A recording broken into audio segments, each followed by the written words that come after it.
যারা বোম্বাই মরিচের ঝাল খেতে পছন্দ করেন তাদের জন্য এই ভিডিওটি। চলুন দেখে আসি আজকের রেসিপি, বোম্বাই মরিচের আচার।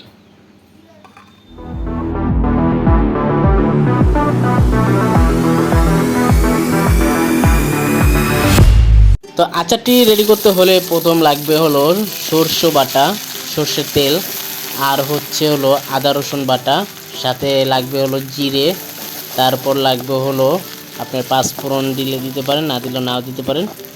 এটা হলো আপনাদের পছন্দের উপরেই সব কিছু ডিপেন্ড করে। তো এগুলো সব কিছু দিয়ে ভালো করে মিক্সচার করে লাড়াচাড়া দিতে হবে তেলে, গরম তেলে আর কি। এরকম লাড়াচাড়া করে করে তারপর হচ্ছে হলো কি করবেন, এর সাথে আদা রসুনটি মিশিয়ে দিবেন। মিশিয়ানোর পরে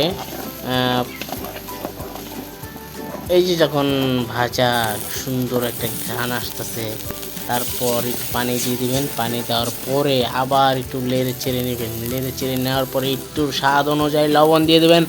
লবণ দেওয়ার পরে আবার একটু নেড়ে চেড়ে নেবেন সুন্দর।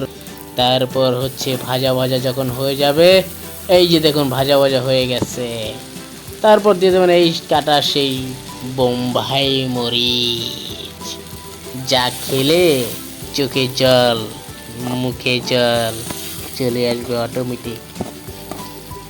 তো এরকম ভালো করে আবার নেড়ে চেড়ে সুন্দর করে ভেজে নেব।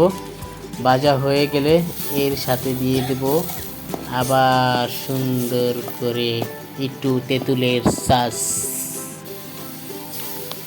তেঁতুলের সস বলতে আমাদের পাকা তেঁতুল, এটা গোলাইয়া মক্তা কইরা চটকায়া পটকায়া একটা রস করে তারপর চুলায় দিয়ে দিছি। তারপর এটা ভালো করে মিক্স করে আবার একটু তেল বেশি করে দিয়ে দেবেন। সাথে আপনারা যদি চান চিনি দিতে চাইলে চিনি দিয়ে দিতে পারেন, সমস্যা নাই।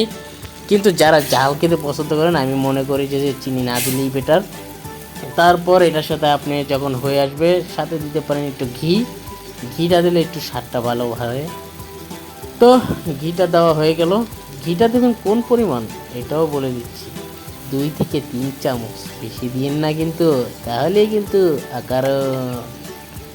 তো আমাদের আচার রেডি হয়ে গেছে। তো এখন হলো বোতলে ভরার পাল্লা। আমরা এখন চুলো থেকে নেমে নেব, নামিয়ে ঠান্ডা করে নেব সুন্দর করে, কিরকির কিরকির কিরকির করে। এই যে দেখুন এখন বোতলে ভরছি, বোতলে ভরে আপনাদেরকে দেখাচ্ছি কেমন দেখাচ্ছে। এই যে দেখুন কি সুন্দর, কি সুন্দর, কি সুন্দর, ওয়াও ওয়াও ওয়াও, বিউটিফুল। কিন্তু একবার যে খাবে সে বুঝবে মাসে কয়দিন। খোদা হাফেজ, ভালো থাকবেন। আশা করি ভিডিওটি ভালো লাগবে আপনাদের।